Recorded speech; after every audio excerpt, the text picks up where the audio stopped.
I was sent this RC plane, so we're gonna open it up. Very lightweight. I mean, this box barely weighs anything.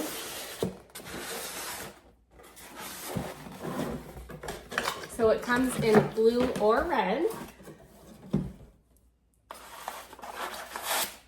And here it is already assembled, which is great. You don't have to worry about putting it all together.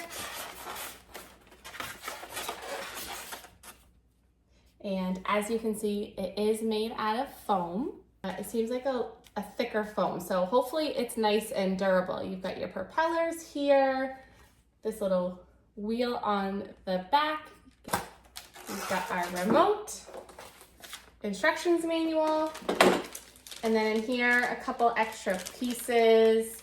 So it actually comes with 2 batteries, which is nice. So with the 2 batteries, you get about a 40-minute running time. And of course, the charger.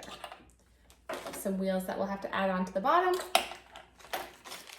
Extra propellers, and the 2 batteries.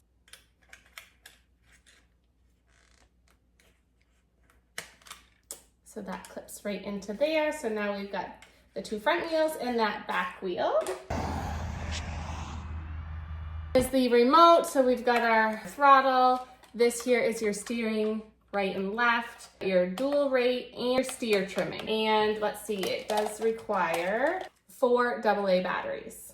I'm gonna go ahead and get this all set up and charged up, and we'll see how it goes.